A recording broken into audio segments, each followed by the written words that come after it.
Assalamualaikum warahmatullahi wabarakatuh.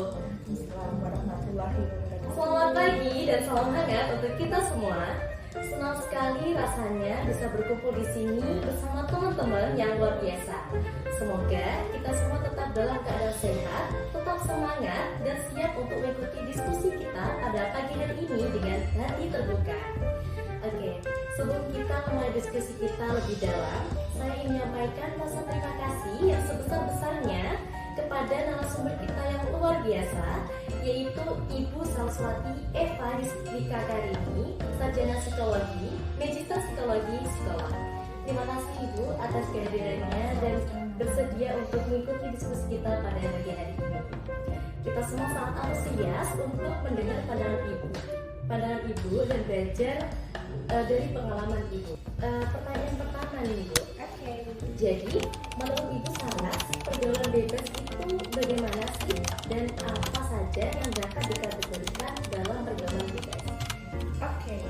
Pergaulan bebas itu adalah suatu relationship atau sebuah hubungan yang sebenarnya melampaui batas-batas moral, melampaui batas-batas agama, melampaui batas-batas sosial. Jadi ketika individu tersebut memiliki sebuah hubungan atau relationship yang ternyata berbenturan, baik secara tradisi, baik secara sosial, baik secara agama, dan itu bisa menciptakan efek samping yang negatif bagi individu, bisa jadi sampai dengan meluas secara sosial. Maka itu merupakan hal yang sering kita sebutkan sebagai pergaulan bebas. Baik, terima kasih Ibu. Ya. Kemudian pertanyaan kedua, lalu apa saja yang menjadi penyebab dari pergaulan bebas itu sendiri? Oke. Pergaulan bebas dewasa ini lebih complicated ya, karena memang teman-teman sekarang zaman now itu lebih banyak bersinggungan dengan teknologi. Betul. Teknologi yang semakin pesat, semakin maju. Nah, memang ada beberapa faktor yang menyebabkan seseorang itu akhirnya memilih melakukan pergaulan bebas. Yang pertama adalah pencarian jati diri. Jadi mereka mencari identitasnya, kemudian tidak dibekali dengan value yang cukup, tidak dibekali dengan pengetahuan yang cukup tentang bagaimana seseorang itu harusnya memiliki batas dalam relationship. Yang kedua, karena maraknya teknologi tentu saja, iya. Jadi sekarang lagi marak banget yang disebut sebagai love grooming, ya, pernah dengar ya? Love grooming, kemudian love bombing, ya. Jadi seseorang bisa jadi melakukan love grooming, memperlakukan orang dengan penuh cinta, penuh kasih, tapi ada maunya, gitu ya. Dan itu bisa merupakan sebuah hal yang membuka peluang seseorang itu bisa melakukan pergaulan bebas. Kemudian berikutnya, kurangnya kasih sayang, kurangnya perhatian dari orang tua maupun lingkungan sekitar. Kalau anak muda bilangnya kurangnya support system, ya. Jadi sekarang banyak yang mengalami fatherless, motherless, itu yang sering kita dengar itu ya. Itu bisa jadi menyebabkan anak mengalami krisis kepercayaan diri, kemudian merasa kesepian atau loneliness, sehingga dia butuh seseorang yang bisa memenuhi itu. Ternyata ada yang perhatian, yang lagi ngechat, bilang kamu cantik, gitu, kamu ganteng, bisa jadi termakan oleh hasutan-hasutan yang demikian. Selain itu banyak faktor lainnya ya, termasuk bagi mereka yang mungkin tidak memiliki ruang, tidak memiliki tempat, lalu mereka sudah dalam kondisi yang kurang nyaman di dalam keluarga dan lingkungan, akhirnya mengalami keinginan untuk disayangi yang kurang banyak perhatian. Berarti ini murni dari faktor luar atau memang dari diri kita sendiri? Karena kan tadi ya, seperti yang Ibu sampaikan, bahwa ketika kita belum menemukan dari diri kita itu, kita pun masih dianggap kebingungan. Iya, betul. Jadi memang karena manusia itu adalah makhluk kebiasaan dan pembiasaan.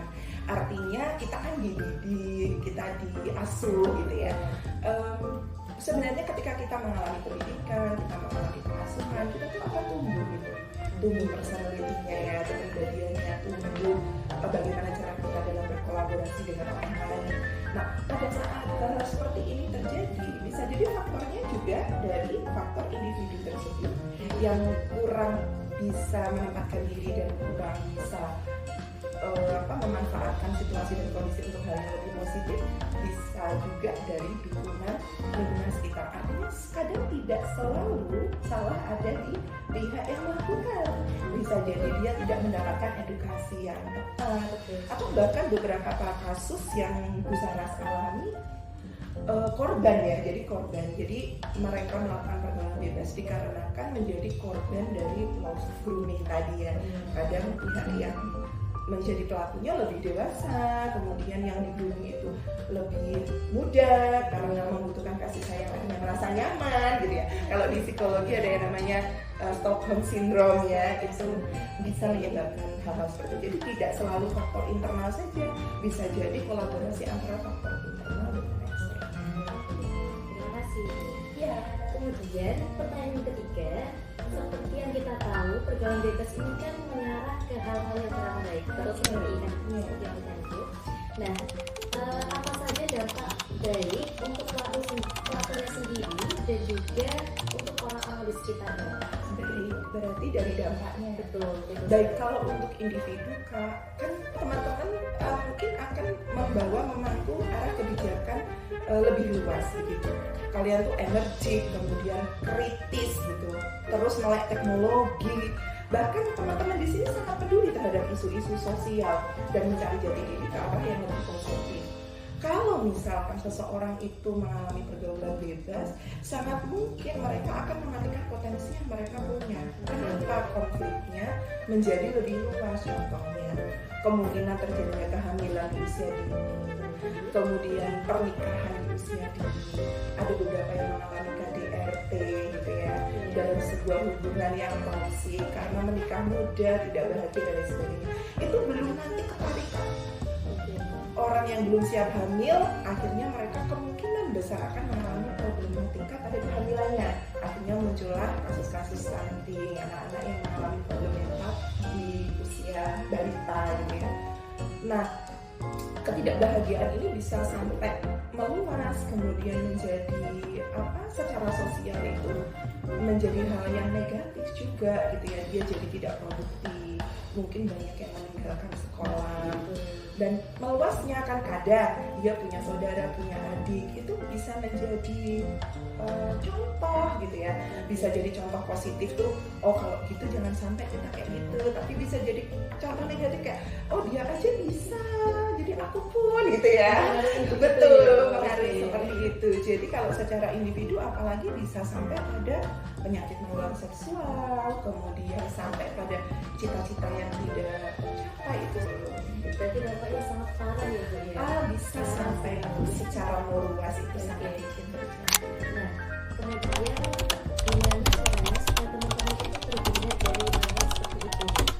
Oke, kalau dari faktor internal individu ya, jadi teman-teman itu sebisa mungkin sejak fase pra-remaja itu sudah mulai memiliki kegiatan-kegiatan yang positif, komunitas-komunitas yang positif. Kalau teman-teman ada masalah, ada problematika, kalian bisa saling berbagi dengan teman yang bisa dipercaya, yang memiliki kemampuan untuk mendengar gitu ya. Jadi good listener tuh ya. Yang pertama itu. Yang kedua adalah membentengi diri tentu saja. Kita tidak akan lepas dari agama ya. Kita membentengi diri dengan ilmu agama. Apa saja hukum-hukum agama mengenai pergaulan dan lain sebagainya. Meminimalisir hal-hal negatif yang kita bisa dapatkan dari media sosial. Mohon maaf, seperti mungkin menonton video porno. Sekarang itu banyak sekali remaja yang Bu Sarah sempat ampuh ya, beberapa anak mengalami PMO itu ya. Jadi ya, porn, orgasm and masturbation ya, itu bisa menjadi problematika yang lebih luas pada individu. Jadi pemanfaatan teknologi sangat penting, tapi kita harus bisa membatasi diri dalam pemanfaatan. Kemudian kalau dari pihak sekolah, nah ini sekarang banyak banget yang bisa membentuk namanya konselor kan. Jadi di sekolah ada yang namanya konselor sebaya. Ini sangat bagus sekali untuk menjadi kepanjangan tangan dari bimbingan konseling. Kan gurunya dikit ya, kalau misalkan ada tim konselor maka akan lebih luas dan bisa self help, saling membantu satu dengan yang lainnya. Itu yang bisa menjadi sebuah wawasan pencegahan pada perilaku berbahaya. Tadi kan kita sudah bahas gimana caranya menghindari hal tersebut. Oke. Kemudian solusi untuk teman-teman yang sudah terjerumus atau mungkin mengingatkan kepada teman-teman supaya mereka tidak merasa terhakimi itu bagaimana? Oke. Jadi ini adalah sesuatu yang perlu kita pahami bahwa sebenarnya setiap orang itu memiliki critical area. Jadi ketika seseorang sudah melakukan perilaku yang bagi lingkungan sekitar itu negatif, tapi dia punya belief system, dia punya belief kepercayaan kalau ini nggak apa-apa, di negara A mereka serumah aja nggak apa-apa gitu ya, karena sudah secara defense mechanism ya mempertahankan diri bahwa perilaku yang dilakukan ini sudah benar. Kalau kita datang menggempur, kemudian judgmentage, kita memberikan perilaku yang frontal, maka bisa jadi mereka akan lebih dalam terpelesong. Bisa jadi mereka itu perlunya adalah kita melakukan pendekatan-pendekatan yang lebih soft, menanyakan sebenarnya kenapa mereka melakukan ini, kemudian melakukan pendekatan pilihan-pilihan yang bisa mereka ambil untuk memperbaiki kondisi itu. Artinya apa yang datang dari hati akan sampai ke hati. Jadi kalau kita memang menyayangi mereka, kita jangan menghakimi, jangan ngomongin di luar. Kalau di psikologi namanya pit gosip ya, jadi gosip antar sebaya itu ya, itu kita harus hindari. Menerima mereka dengan lapang dada, sembari perlahan memperbaiki kondisi yang mereka punya. Kalau misalkan kita memang pengen untuk memperbaiki kondisi itu bersama-sama, artinya harus ada kesadaran dulu dari pihak yang melakukan untuk ingin berubah dan menjadi jauh lebih baik. Oke, pertanyaan-pertanyaannya sudah Ibu Saraswati jawab dan sangat open-minded banget ya pertanyaan dan juga jawabannya. Terima kasih Ibu atas jawabannya. Oke, sebelum saya menutup, saya menyampaikan satu hal yang mungkin bisa kita renungi bersama. Bukan berarti semua jenis pergaulan itu baik untuk kita. Kemudian pergaulan yang sehat itu adalah pergaulan yang membuat kita itu lebih tumbuh, kemudian bikin kita sadar dan menjadi diri kita, menjadi versi terbaik dari diri kita sendiri. Kemudian gak semua rasa penasaran itu harus diikuti, dan semua kebebasan itu, gak semua kebebasan itu membawa kita menuju kebaikan. Dan disinilah perlu kita untuk saling menjaga, saling mengingatkan, dan berani berkata tidak ketika terdapat sesuatu hal itu yang mulai melenceng dan melanggar aturan seperti itu. Iya, jadi ada perilaku asertif ya, berani menolak dan berani bertindak gitu untuk kebaikan kita sendiri. Terima kasih banyak kepada Ibu Saraswati atas ilmu dan inspirasinya, dan juga untuk teman-teman semua, terima kasih karena sudah mengikuti diskusi kita dengan semangat dan keterbukaan. Semoga pertemuan kita hari ini menjadi langkah awal untuk menjadi lebih baik ke depan, langkah untuk menjadi pribadi yang lebih sadar, lebih baik, lebih bijak, dan lebih peduli terhadap lingkungan sekitar.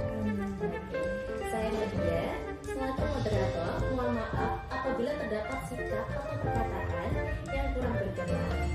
Sampai jumpa di kegiatan berikutnya. Tetap semangat, jaga diri, dan jangan lupa saling peduli. Wassalamualaikum warahmatullahi wabarakatuh. Waalaikumsalam warahmatullahi wabarakatuh.